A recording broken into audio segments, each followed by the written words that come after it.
Assalamualaikum warahmatullahi wabarakatuh. Alhamdulillah wassalatu wassalamu ala sayyidina Rasulillah Sayyidina Muhammad ibn Abdillah wa ala alihi wa ashabihi wa man walah amma ba'du.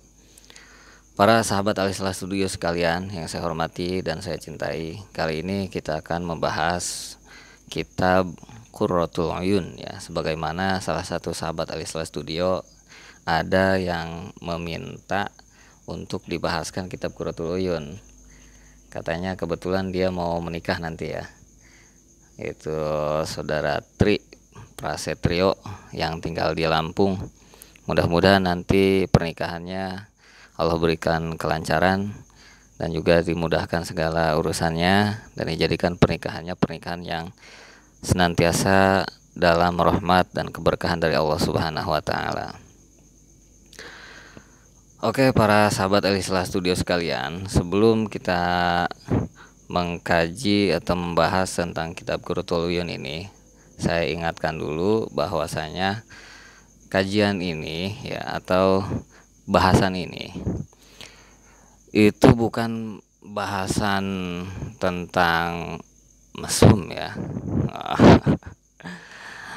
Kadang kan sebagian dari kita kalau ngedengar kitab Qurratul Uyun ini ingatnya langsung ke mesum, padahal ini kitab kuning mengajarkan sunnah-sunnah, mengajarkan adab atau etika ketika kita melakukan jima ya, ataupun ketika melaksanakan pernikahan. Oke, sahabat Alisal Studio sekalian yang saya hormati dan saya cintai, kita bahas atau kita kaji ya pasal adabul jima ya. Namun sebelumnya kami persilahkan kepada para sahabat Alisal Studio sekalian untuk memberikan saran atau koreksinya, takutnya ada salah harokat atau salah i'roban, salah mengartikan mufrodat. Kami persilahkan untuk mengkoreksi. Silahkan tulis koreksiannya di kolom komen ya. Bismillahirrahmanirrahim.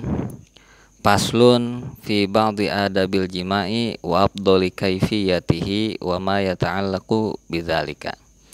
Adapun ini adalah satu pasal menjelaskan tentang sebagian etika berjima.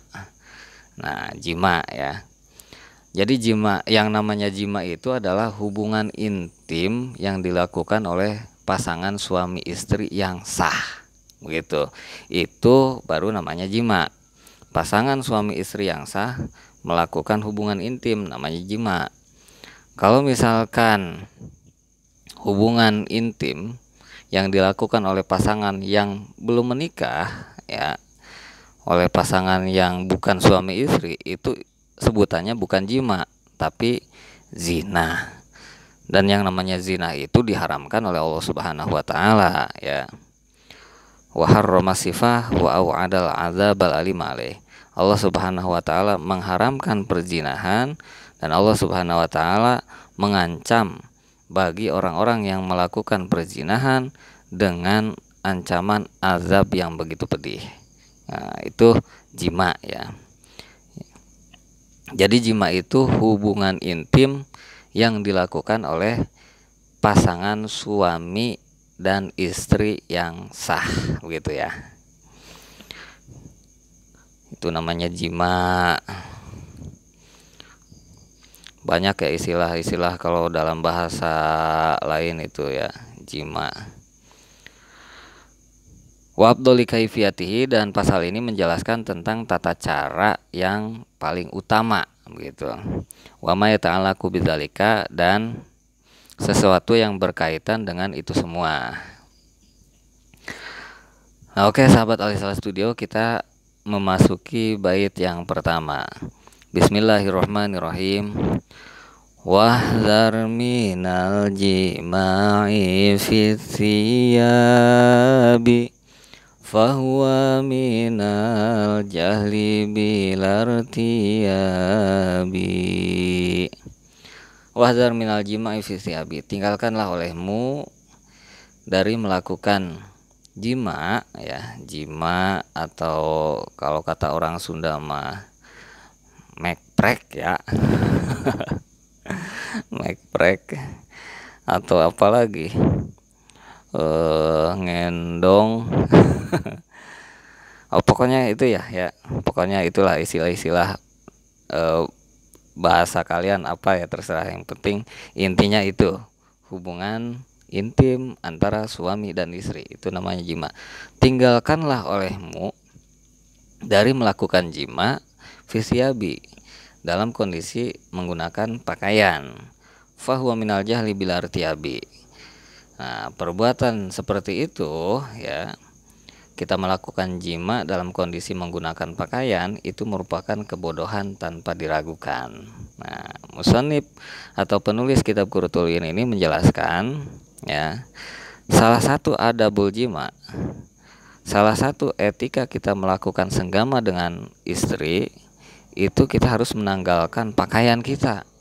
Gitu, menanggalkan pakaian kita. Bal kullu ma 'alaiha sahiyun za'u. Bal kullama 'alaiha sahiyun za'u wa kun mula'iban laha la tabza'u. Dalam terusan baitnya dijelaskan, bahkan seluruh pakaian yang dikenakan itu harus dicopot, begitu, harus dicopot dulu, harus ditanggalkan sampai kedua-duanya antara suami dan istri tidak pakai pakaian atau garis miring telanjang bulat, begitu ya.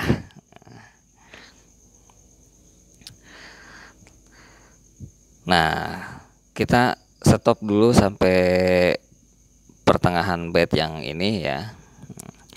Bismillahirrahmanirrahim. Akhbara rahimahullah ta'ala anna min adabil jima'i alla yujami'ar rajulu zaujatahu wa hiya fi siyabiha bal hatta tunzi'aha kullaha wa tadkhula ma'ahu fi lihabin wahidin li'anna sunnatah ya tajridu minasyabi wal farash. Tadi dijelaskan dalam baitan tersebut bahwasanya kalau seorang suami hendak melakukan jima dengan istrinya, itu anjurannya suami istri tersebut harus menanggalkan pakaiannya, gitu. Kullaha, ya, semua pakaiannya sampai telanjang bulat, gitu ya. Maaf ini saya pakai bisik-bisik ya, maklum kajiannya kan kajian khusus suami istri gitu ya. Nah, sampai telanjang bulat begitu. Akan tetapi ya, walaupun ketika suami istri melakukan jima, anjurannya harus telanjang bulat kedua-duanya, suami dan istrinya ya. Tapi ya harus tadkhul ma'hu fi lihabin wahid, gitu. Atasnya kita tutupi dengan selimut. Jangan sampai kita bersenggama dengan istri seperti senggamanya yang dilakukan oleh hewan, gitu, yang dilakukan oleh hewan. Kalau hewan kan mau melakukan senggama ya, mau berjima dengan pasangannya, itu kan langsung aja begitu ya, nggak ada istilah kata kambing mau menyetubuhi pasangannya nyari selimut dulu, kagak ya. Nah, makanya kita diajarkan atau diberitahukan oleh penulis kitab Qurratul U'yun ini, salah satu etikanya itu harus menggunakan penutup atau selimut ya. Tutupin pakai selimut ya, Copotkan pakaian semuanya, tapi tutupin pakai selimut gitu. Makanya nih ya, kalau kita mau bersenggama dengan istri kita, jangan terburu-buru gitu, jangan terburu-buru. Cuman ditongolin doang gitu, nganunya langsung aja pak, jangan ya. santai dulu gitu ya, ingat adab-adabnya gitu ya. Bahkan di pasal-pasal sebelumnya kan sudah diajarkan baca bismillah, baca doanya gitu ya. Bagusnya fituhrin, kita lakukan jima dengan istri kita dalam kondisi kita juga sudah berwudu tuh. Sholat dulu 2 rakaat, kita berdoa pada Allah Subhanahu wa taala. Kalau misalkan kita berjima ya dalam kondisi bersuci, kemudian doa-doanya kita pakai, insya Allah kalau misalkan jadi keturunan, insya Allah keturunannya bakal jadi keturunan yang soleh atau soleha. Amin ya robbal alamin. Nah, tadi dijelaskan ketika kita mau atau ketika kita hendak menjima istri kita ya, dianjurkan untuk menanggalkan seluruh pakaian kita sehingga tidak ada sehelai benang pun yang menghalangi antara tubuh kita dengan tubuh istri kita. Tapi dianjurkan untuk menutup bagian atasnya dengan selimut, sebagaimana Rasulullah Shallallahu Alaihi Wasallam menjelaskan ya, la yujami'uha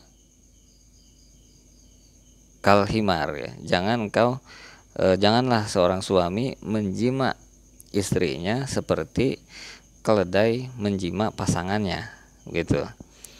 Karena kalau keledai menjima pasangannya atau menyetubuhi pasangannya, itu kan nggak pernah ditutup-tutupin bagian atasnya ya, nggak pernah diselimutin gitu. Kalau mau datang langsung pak, jadi udah kelar aja ya, nggak pakai bismillah, nggak pakai wudu dulu. Nah, kita harus berbeda dengan himar, dengan keledai ya. Keledai kan binatang yang tidak punya akal. Kalau kita ini manusia yang Allah anugerahkan akal, dan kita diajarkan untuk melakukan etikanya gitu. Etika ketika kita melakukan senggama dengan istri. Kemudian wa kana sallallahu alaihi wasallam indal jima yugti rasahu wa yaguddu sautahu wa yaqulu lil mar'ati 'alaika bisakinah. Dan Rasulullah Shallallahu Alaihi Wasallam ketika melakukan jima itu menutupi kepalanya. Nah, kepalanya tetap ditutupi. Gitu. Rasulullah Shallallahu Alaihi Wasallam ketika melakukan jima dengan istrinya, Rasul menutupi bagian kepalanya. Kemudian wa yaghuddu sautahu, dan Rasul merendahkan suaranya, gitu, pelan suaranya, gitu. Wa yaqulu lil mar'ati 'alaika bisakinah, dan Rasul bilang sama istrinya, kamu tenang gitu, kamu harus tenang gitu, jangan jerit-jerit gitu ya, sampai tetangga tahu misalkan, waduh ini kayaknya nih tetangga kita lagi berbuat ini begitu, abang-abang pengantin baru ini suaranya sampai kedengaran se-RT misalkan. Jangan ya, jangan, harus sakinah, tenang. Kemudian timbul pertanyaan, nah kalau misalkan si istri mengeluarkan suara atau mendesah gitu ya, boleh apa enggak gitu. Nah oke, itu ada pembahasannya nanti di pasal berikutnya. Kalau misalkan tidak terbahas atau tidak terbaca pada kesempatan kali ini, insya Allah nanti dibahas di kesempatan berikutnya ya, di episode berikutnya. Makanya para sahabat Alisla Studio selalu ikuti kajian-kajian yang ditayangkan oleh Alisla Studio, yang insya Allah bermanfaat ya, insya Allah bermanfaat. Buat yang belum subscribe, silahkan subscribe dulu channel Alislah Studio supaya bisa memberi kemanfaatan yang lebih banyak ya, insya Allah.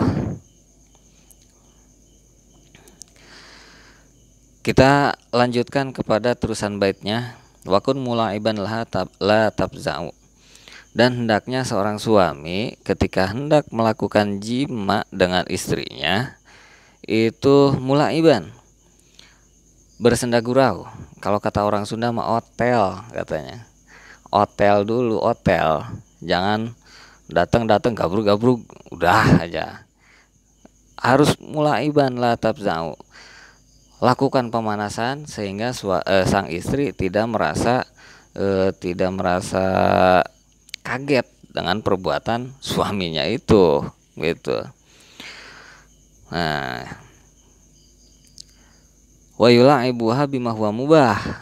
Tapi lakukan pemanasan, lakukan warming up ya. Itu dengan pemanasan yang diperbolehkan oleh agama. Apa aja yang diperbolehkan oleh agama ya, pemanasan yang boleh dilakukan.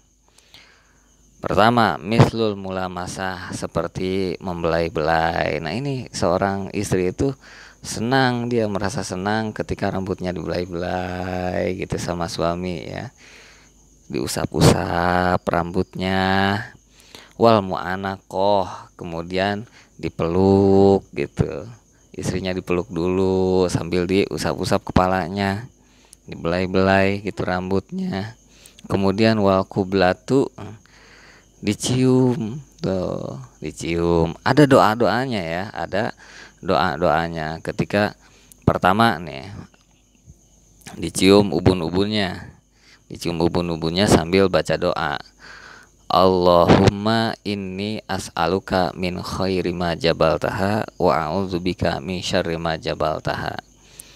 Nah, kemudian cium pipinya, cium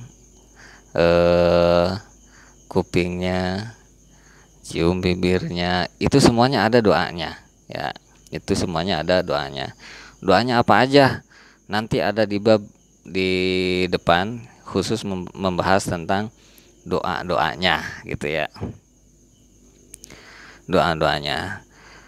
Fi ghairi ainiha, tapi ketika kita mencium istri kita, hindari dari mencium kelopak matanya nih. Kalau kelopak mata istri itu jangan dicium. Itu bukan termasuk mula'abah mubahah ya, bukan termasuk pemanasan yang diperbolehkan. Kenapa? Karena mencium kelopak mata, mencium kedua kelopak mata itu bisa menyebabkan perpisahan gitu. Bisa menyebabkan perpisahan. Maka hindari ya, hindari.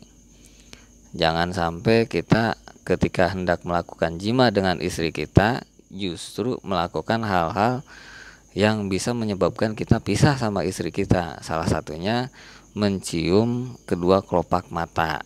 Hindari itu ya. Cukup yang tadi tuh. Pertama, kita belai-belai rambutnya, usap-usap kepalanya, sambil dipeluk, sambil dicium, tapi mencium bagian yang diperbolehkan, jangan mencium kedua kelopak mata gitu ya. Oke, sahabat Alisla Studio, mungkin untuk kesempatan kali ini kita cukupkan sekian dulu ya, 2 bait dulu. Nanti insya Allah kita lanjut lagi di kesempatan berikutnya, kita lanjutkan kajiannya. Mudah-mudahan bermanfaat. Kalau misalkan ada kesalahan dalam mengartikan atau dalam membaca, silahkan dikoreksi ya. Silahkan dikoreksi, tulis koreksiannya di kolom komen. Kemudian misalkan ada yang mau bertanya, silahkan tulis juga pertanyaannya di kolom komen. Sekian, mohon maaf. Wa'afu minkum. Wassalamualaikum warahmatullahi wabarakatuh.